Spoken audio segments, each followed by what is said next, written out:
Hey, well, what's up, guys? Welcome back to the Collision Live. Joining you as always, your host Daniel Blackaby. Not joining me as always, my trusty co-pilot, Mr. Sam Camp.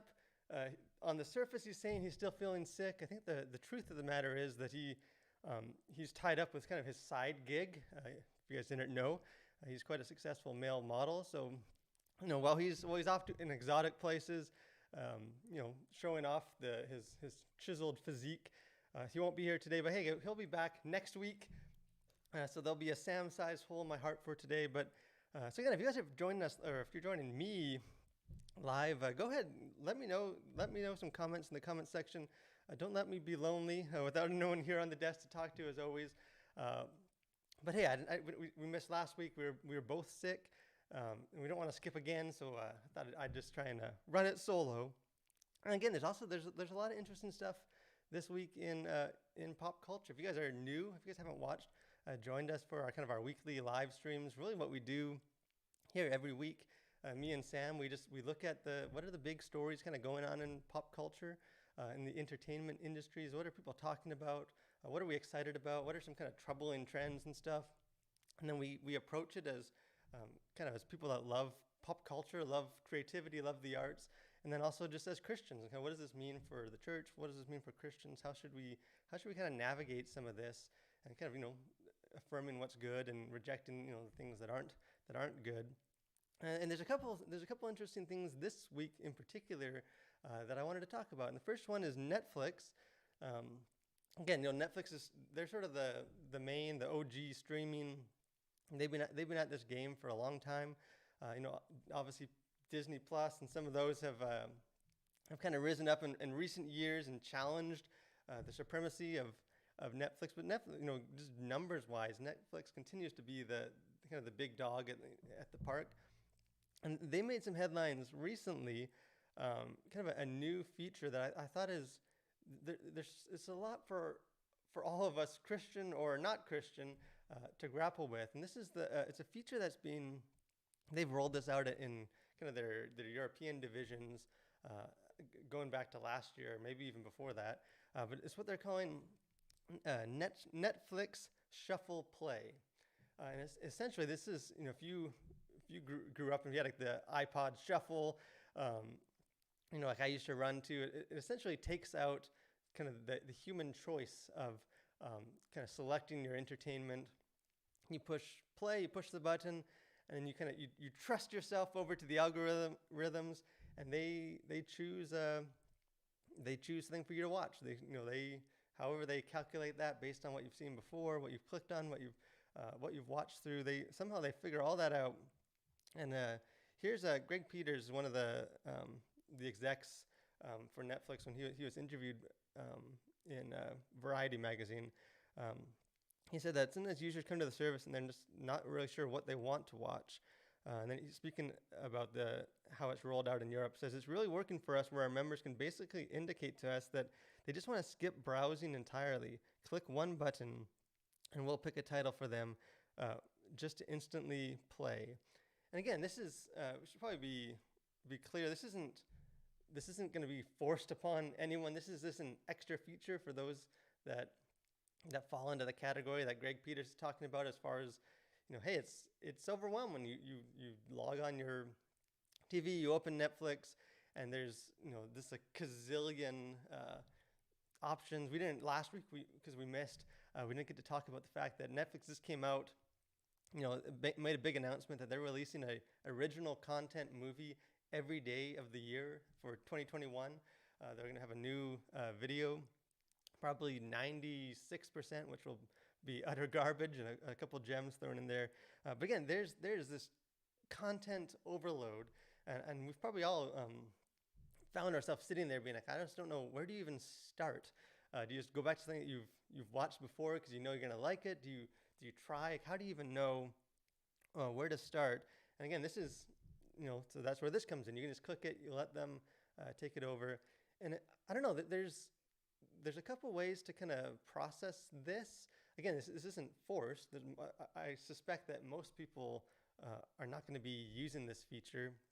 Again, let me know in the comments if you will be one that is looking forward to doing this. But in some ways, when I was reading the article, reading the interview, it brought to mind one of my favorite books all the time. I read this book every 2 or 3 years again. Fahrenheit 451. Many of you guys probably read it in school growing up. Ray Bradbury, one of my favorite authors who died in recent years. But again, the whole premise of that is, we're so kind of captive to these screens that, this whatever's coming through the screen, it has control over us. And again, this book is written, decades ago, very prophetic to where we are today. But I thought it was interesting because I think if you kind of go back to the beginning of the streaming, before there were even the streaming wars, before there was enough different networks and things going, getting their foot in the game. The whole real selling point for streaming was that this is offering kind of freedom. You're not tied to these network stations that have control over what you see, the channels you get. It really sold itself, and really I think continues to sell itself on the freedom. You can customize. You can, hey, if you don't want these shows, just don't subscribe to that streaming service. If you do want these ones, and hey, you don't have to watch what at their time, and you watch it when you want to, watch what you want to. And that's kind of the whole, that's the reason why so many people flocked, myself included, flocked to the cord cutting, was get rid of network television. But it's, and Sam joining us from the exotic beaches in his photo shoots is Entertaining Ourselves to Death, the classic Neil Postman book, is another classic example of sort of this looking forward to this is where we're going. And a lot of those predictions are slowly coming true. But I thought it was interesting, again, applies as a Christian, but I think this applies as a human, that kind of having more options doesn't necessarily always equal freedom. I think we have so much entertainment overload that it's, kind of like the too much of a good thing, that we, for a lot of people, enough people to kind of change some of their features, we're almost crippled by it. There's so much for us to enjoy that we're just willing to sit down and just we'll watch anything as long as we don't have to make a choice. And I was talking on Twitter last week kind of about some of this stuff, and it's interesting that the more time goes on, the more kind of streaming is slowly reverting back to sort of the standard kind of network television model. It used to be you save money, you just subscribe to one program, you get to pick what you want. As more and more studios and people are getting themselves invested in this, now you're subscribing to 5 or 6 or 7 different streaming services that add up to what you were, originally paying for network television. Now there's so many options, it's hard to choose. We're going to push a button and just let the streaming service tell us what they think we should watch. And we're kind of going back to having less control, kind of the thing that we were fleeing from, we're returning to. I don't want to sound snobby or anything, but at a certain point for me, when I was hearing this, I was thinking, hey, you know what, maybe it's time just to go outside and go for a walk or read a book or, go do something, go cook, go do something else. Again, there's exceptions. I know there's times when we just want to veg as humans. I know, especially after when you're just tired. But at a certain point, I know for me, I try and limit myself. If I watch television, I watch movies, but I usually only watch if I have something that I know I want to watch. That I turn on Netflix. We have Disney Plus, we have Hulu. I usually only ever go to those if I know what I'm looking for. I've heard some buzz about something. I think at a certain point we need to guard ourselves a bit. If we're just want to watch to be watching, but whatever the content is doesn't matter anymore. It's just whatever Netflix tells us. I think just as people, we need to be careful that we don't kind of let this become a pattern where we just become kind of transfixing, almost captive to these shows. We're just watching to be watching. We're not watching with any kind of motivation or specific thing in mind. But speaking of something that I do watch, and that me and my wife, we watch through these the whole 8 movies a couple times a year probably. Harry Potter, one of my, I love the books. As you guys know, I'm a big fantasy buff, fantasy geek. Harry Potter, some of my favorite books. I read them as they were at least the last one says they were coming out. The hype have so much kind of nostalgia and memories of the books. The the movies, some of my favorite movies. Um, you know, at least the original ones, the Fantastic Beasts ones. Some of the magic has been getting lost over time. But again, I've been to Harry Potter, the Wizarding World of Harry Potter, theme park, ridden the rides, had a butter beer at the little Harry Potter pub thing they have there. So love the stories, and probably in some news that just came out, I believe yesterday, which is really not surprising at all. Perhaps the only thing that's surprising is that this hasn't kind of come up earlier, that it's taken so long. But the rumors are, and again, these are just rumors. This is kind of hearsay that Variety and Deadline and Hollywood Reporter, some of those are have kind of jumped on top of and confirmed, or at least speculated for. But that is that a Harry Potter themed TV show is in the works for HBO Max. Again, we've talked about HBO Max on this live stream, the Collision Live, a bunch. They've been in the news for good or for not good. They've been really shaking things up. And again, they are desperate to sell their new streaming service, to get this thing off the ground, to kind of get up into that, into the pantheon of the greats with, Disney Plus and Netflix. And again, if you think, Amazon has Lord of the Rings, they have a show coming out, which super excited for. Disney Plus has Star Wars. They just announced 10 new Star Wars shows. So HBO, kind of Warner Brothers, Harry Potter is in some ways the equivalent of that. It's their juggernaut franchise that they want to milk for as much as they can. And again, I think there's some interesting things, even though it's just speculated. Again, if you guys follow just sort of the entertainment industry, you know that that there were talks about this, or could mean a lot of things. Of course they're talking about this. They I'm sure tons of shows get tossed around ideas. The fact that some executives discussed maybe turning their biggest IP property into a TV show, it would be crazy. They should be fired if they haven't brought that up yet. So again, the reality is that if this thing does kind of move forward, it's still probably 2 years from now until we actually would start seeing footage and seeing things in motion. It's a long process. So again, the show itself, I don't know if you guys want to let me know if you guys are big Potterheads, if you guys have any ideas of what kind of your dream show would be. I guess as I was thinking that, there's a lot of ways you could go with it. I think a history of Hogwarts show would be cool, following the four great wizards as they kind of found the Hogwarts school, and ultimately start their houses. And you can kind of follow a lot, kind of go back into the distant past of kind of the wizarding world, kind of more medieval, not as maybe contemporary as you see with like Beasts or the original Potter. I do think one thing that I think the Fantastic Beasts movies have shown is that just the world of Harry Potter isn't necessarily a huge selling point. Those movies did fine in the box office, but again, there's magic, there's wands, there's beasts, and still compared to kind of the other Harry Potter movies and just kind of other blockbusters, those movies just haven't taken off. And obviously there's tons of Johnny Depp, J.K. Rowling, there's tons of reasons why that could be. But I do think there is sort of a tendency with some of these properties to think it's just the world. If you just kind of give them the world of Harry Potter, that's what people love. When in reality, it's the story, it's the characters of the Harry Potter series that have made it the best-selling series in history. So I do hope the show does lean into that the characters, the story, and not just sort of be duped into let's just kind of CGI a Harry Potter world. But again, I think one thing that I was thinking too, that this, whether this thing comes to fruition or not, what it does show is that kind of Twitter world is very distinct, and in the Venn diagram, there's not much interaction and overlap with the real world. Kind of predictably, Twitter blew up with this news.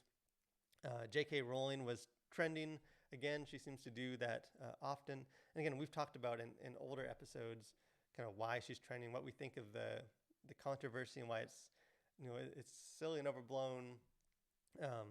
But I think, this idea that J.K. Rowling was canceled, these controversial comments, the idea, people on Twitter freaking out. How could they ever even make a Harry Potter show? Harry Potter is so done. We're burning books and all that. And again, whatever you think of her comments or her as a figure, it does show that, the reality is that the average person that's not sort of real immersed in Twitter and all of that, they just love Harry Potter. They're disconnected from any of the kind of the background controversies of it. Harry Potter is still going to do crazy business. It's still one of the most popular franchises. And again, if you're a person that kind of follows the entertainment news on Twitter and all that, you wouldn't necessarily know that because again, there's this barrage of negative for it. But it does show that we need to be careful that we're not filtering kind of our view of the world and how people think just directly through Twitter, which obviously amplifies a minority of people on any of these issues. But hey, guys, let us know if you were the in charge, you're the showrunner of this. What is your show going to be? How are you going into the future? Are you kind of taking advantage of some of the established characters? Is Harry Potter an old man in this? Does it follow right after? Does it follow at the same time with other students? Be curious. I think there's kind of endless ways you can go with this. So again, I'd be curious to see what some of your guys' ideas would be. So this week at the Collision, kind of the main thing that we have right now, we just released an article yesterday, kind of on Lord of the Rings. As you guys know, I shared a couple weeks ago that I read those books to start every year. It's kind of my annual tradition. January 1st, sit down, open it up, and jump into Bilbo's 111th birthday. So I wrote an article as I was reading those books. Again, I love the books. I'm a super Tolkien fan, but I found that so much in those books kind of relates to what we're dealing with in the world now. The books are about journeys. They're about kind of facing the evils of our world, division, kind of overcoming that with good, and just how goodness, morality, peace, and all that, how ultimately that's what overcomes evil, not strength of arms and valor and the blade. So again, as I was reading them, so much of that was just jumping out to me. So I wrote some of my reflections. So again, if you guys, even if you haven't, you're not super into the books or you haven't read them for a while or ever, encourage you guys to just check out that article. I'll link it in the description below if you guys want to check that out. And again, another kind of big thing as we shared 2 weeks ago, our last live stream. Again, we're in our temporary studio. We're thinking it's looking good, but we're building out our new studio. That is coming. And again, with the new kind of permanent space, we're gonna be able to do a lot more than we've been able to do. So kind of stay tuned for a lot of pretty cool announcements of stuff we're doing at the Collision coming forward. I guess this is the last thing, cultural observations. There wasn't a whole lot this week that other than the stuff that we talked about. But I did, obviously today is the 1-year anniversary of Kobe Bryant, when he and his daughter and I think 7 or 11 other people that died in that helicopter crash, tragically. So that's, again, that's a cultural conversation going on today. Maybe I might link as well. I read an article last year kind of reflecting on what does that mean when our whole kind of society for kind of collectively is reflecting on the reality of death. And again, Kobe, he was my favorite basketball player growing up. I loved him. Obviously, he was not a perfect person, and it's crazy that he's been so kind of elevated despite some of his personal flaws and kind of Me Too moments. And